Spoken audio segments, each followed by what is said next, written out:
पाकिस्तान से 7 समुंदर दूर एक मुल्क में प्रेसिडेंशियल इलेक्शंस होते हैं जहां पर एक शख्स प्रेसिडेंट बनता है और उसके लिए मिठाइयां पाकिस्तान में बांटी जाती हैं। Hey, look what happened. Is this crazy? Donald Trump has been elected to a second term as president, defeating a resurgent Democratic nominee in Vice President Kamala Harris. ये है अमेरिका की पावर। लेकिन ये सिर्फ उसकी पावर नहीं बल्कि हमारी वीकनेस भी है, क्योंकि जब भी कोई पावरफुल होता है वो इस वजह से होता है क्योंकि आप खुद कमज़ोर होते हो। हम ये जो मिठाइयाँ बांट रहे हैं, क्या वाकई में ट्रंप ने आकर वही सब करना है जो हम चाह रहे हैं? ट्रंप का पहला टेन्योर कैसा था? क्या वो पाकिस्तान के हक में था? और आगे अब वो आकर क्या करेगा? डोनाल्ड ट्रंप, जिसके लिए आज हम मिठाइयाँ बांट रहे हैं, उसने अपने पिछले टेन्योर में 2018 में ट्वीट करके कहा था कि पाकिस्तान को जो हमने पिछले 15 साल से $33 बिलियन दिया है, उसके बदले में पाकिस्तान ने झूठ और धोखे के सिवा कुछ नहीं दिया। साथ में ट्रंप साहब ने हमारी $1.3 बिलियन की जो मिलिट्री एड मिलती थी हमें ये टेररिज्म से फाइट करने के लिए, वो भी बंद कर दी। मेरे ख्याल में डोनाल्ड ट्रंप को जो लोग फैक्ट्स एंड फिगर्स देते हैं वो शायद कोई गलत फिगर्स उन्हें दे रहे हैं। पाकिस्तान ने वॉर ऑन टेरर में, जो कि अमेरिका की जंग थी, उसमें $150 बिलियन और लाखों लोग मरवाए हैं, लाखों लोग। और $150 बिलियन हम जैसे अंडर डेवलप्ड कंट्री के लिए एक बहुत बड़ी अमाउंट है, लेकिन हमने ये प्राइस पे की है। ये तो ऐसी बात हो गई कि मैंने किसी ने मुझे ₹10 दिए हैं कि अपने ₹50 वाला ग्लास दूसरे दुश्मन के सर पे मार दो, जो कि उसका दुश्मन हो और जिसकी वजह से मेरे हाथ भी ज़ख्मी हो जाए। तो मेरे ख़्याल में इस चीज़ की तो कोई सेंस नहीं बनती। लेकिन हमारे ताल्लुकात यूएस के साथ हमेशा भी ख़राब नहीं रहे थे। ट्रंप का जो पिछला टेन्योर था उसमें जब पाकिस्तान ने यूएस तालिबान टॉक्स में काफ़ी ज़्यादा फैसिलिटेशन की, तब ट्रंप ने ब्रीफली जो है वो एक्नॉलेज भी किया था इस चीज़ को।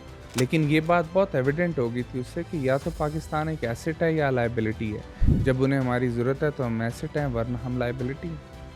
तो अब जबकि ट्रंप ने दोबारा ऑफिस संभाल लेना है, तो हमें ये चीज़ याद रखनी चाहिए कि हम ट्रंप के लिए सिर्फ एक बिज़नेस ट्रांजैक्शन है। अगर हमारा इन्फ्लुएंस अफ़गानिस्तान में ज़्यादा अच्छा होगा या हम इंटेलिजेंस शेयरिंग करेंगे तो Trump will play very nice, लेकिन हम उसको एक पार्टनरशिप नहीं कह सकते। ट्रंप के लिए कंट्रीज़ जो हैं वो सिर्फ चेस के पीसेस की तरह हैं, जिनको वो सिर्फ अपने नेशनल इंटरेस्ट के लिए इस्तेमाल करता है और जब नेशनल इंटरेस्ट नहीं होता तो उन्हें मरवा देता है। और इस दफ़ा तो पाकिस्तान और चाइना की पार्टनरशिप पहले से बहुत ज़्यादा स्ट्रॉन्ग है, स्पेशली सी पैक आ गया हुआ है। तो अब हम शायद ट्रंप को और ज़्यादा हाश देख पाएँ पाकिस्तान की तरफ, क्योंकि अगर उसे चाइना और पाकिस्तान की ये पार्टनरशिप जो है ये खटकना शुरू हो गई, तो हम वाशिंगटन की तरफ से बहुत ज़्यादा प्रेशर भी एक्सपेक्ट कर सकते हैं। अब आप ट्रेड को ले लें। 2022 में पाकिस्तान ने $5 बिलियन खाली यूएस की मार्केट से रेवेन्यू कमाया है। यूएस पाकिस्तान के लिए लार्जेस्ट मार्केट है। अब फॉर एग्जांपल ट्रंप क्या करे? ट्रंप आकर कोई भी रिस्ट्रिक्शंस लगा दे ट्रेड के ऊपर कि पाकिस्तान चाइना से बहुत क्लोज है, तो इस वजह से वो कोई रिस्ट्रिक्शन लगा देता है, तो फिर पाकिस्तान क्या करेगा? क्या पाकिस्तान अपने बहुत ही करीबी पार्टनर चाइना से ताल्लुकात ख़राब कर लेगा जस्ट बिकॉज ट्रंप कह रहा है? या फिर वो अपनी लार्जेस्ट मार्केट जो उसके लिए है, एक्सपोर्टिंग मार्केट, उसको खो देगा? ये एक बहुत डेंजरस गेम है और पाकिस्तान को ये गेम बहुत ही एहतियात से खेलनी पड़ेगी। फॉर इंस्टेंस आप क्लाइमेट चेंज को ले लें। ट्रंप जो है वो क्लाइमेट चेंज को मानता ही नहीं है, इसीलिए उसने अपने लास्ट टेन्योर में भी अपनी इंटरनल पॉलिसीज़ को भी विड्रॉ कर लिया था और साथ में वो पेरिस क्लाइमेट एग्रीमेंट से भी पीछे हट गया। और दूसरी तरफ पाकिस्तान है जो कि क्लाइमेट चेंज की वजह से इतना ज़्यादा सफ़र कर रहा है कि हर साल अरबों रुपए का नुकसान होता है और लाखों लोग अपने घरों से डिस्प्लेस हो जाते हैं। तो फिर इसलिए हम यूएस की तरफ कम से कम क्लाइमेट चेंज के लिए नहीं देख सकते, ना हम एड के लिए देख सकते हैं, ना किसी और चीज़ के लिए देख सकते हैं। हम we are on our own. अगर हमें कोई भी इंटरनेशनल सपोर्ट चाहिए तो हमें कहीं और देखना पड़ेगा, क्योंकि ट्रंप के दौर में तो कम से कम वहाँ से कोई सपोर्ट नहीं आने वाली क्लाइमेट चेंज के लिए। और फिर ये जो मिठाइयाँ बांटने वाले हैं, इनमें से बहुत सारे ऐसे लोग भी होंगे जो कि यूएस जाने के ख्वाहिशमंद होंगे।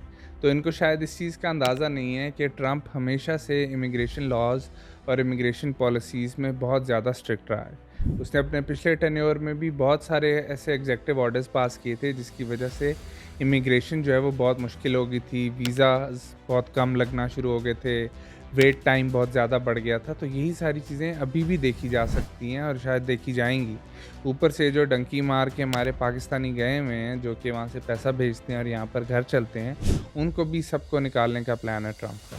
तो अगर आप वहाँ पर सेटल होना चाहते हैं या फिर आप उधर पढ़ना चाहते हैं, तो ये चीज़ ज़हन में रखें कि अब शायद आपके लिए वीज़ाज़ और बाकी इमिग्रेशन की अपॉर्चुनिटीज़ बहुत कम हो जाएँ पहले से। लेकिन असल मुद्दा ये है ही नहीं कि ट्रंप क्या करेगा और क्या नहीं करेगा। असल मुद्दा ये है कि हम क्यों ट्रंप पे रिलाय कर रहे हैं, या ट्रंप छोड़ें किसी भी और यूएस प्रेसिडेंट के ऊपर हम क्यों रिलाय करें, जबकि हिस्ट्री ने हमें बताया कि कोई भी यूएस प्रेसिडेंट हो उसने पाकिस्तान को सिर्फ एक टूल की तरह से लिया है कि जब ज़रूरत है तो काम करवा लिया, जब नहीं है तो उठा के फेंक दिया। तो हमें सेल्फ रिलायंट होना चाहिए, अपनी मदद आप के तहत चलना चाहिए कि हम खुद से अपने मसलों को ठीक करें। हम क्यों उनकी तरफ देख रहे हैं या कहीं भी देख रहे हैं? हम अपनी इंडस्ट्री के ऊपर क्यों नहीं काम करते? हम खुद से अपने सिस्टम्स को बेहतर करने के ऊपर क्यों नहीं जाते? हम अपनी करप्शन क्यों नहीं दूर करते? अपनी एजुकेशन सिस्टम क्यों नहीं बेहतर करते? हमारे पास 5 लाख मसले हैं, हम उनके ऊपर क्यों नहीं गौर करते? हम क्यों दूसरे प्रेसिडेंट्स की तरफ देखते हैं? अगर हम खुद सौदा तोलते हुए, बेईमानी करते हुए ये कहना छोड़ दें कि हमारे मुल्क का सदर या वज़ीर आज़म चोर है, तो शायद तब हम वाक़ई में थोड़े बेहतर हो सकें। हम अपने आप को देखते नहीं हैं, सिर्फ़ अपने लीडर्स को कोस रहे होते हैं कि ये चोर है, वो चोर है। वो चोर हैं, लेकिन साथ में हम खुद भी चोर हैं। तो जब हम अपनी चोरी छोड़ देंगे, तो वो भी चोरी छोड़ देंगे। तो भिखारियों की तरह से बाकी मुल्कों की तरफ देखने से बहुत बेहतर है कि हम अपनी ज़ात को बेहतर करने के बारे में सोचें। इमेजिन करें कि पाकिस्तान की इकॉनमी बहुत स्ट्रॉन्ग है, हमारी इंडस्ट्री भी बूम कर रही है और हमारा एजुकेशन सिस्टम इतना अच्छा है कि हम वर्ल्ड क्लास प्रोफेशनल्स अपने कॉलेजेस यूनिवर्सिटीज़ से निकाल रहे हैं। तो क्या वाकई में हमें फ़र्क पड़ेगा उतना ज़्यादा जितना अभी पड़ रहा है कि अमेरिका में कौन प्रेसिडेंट है?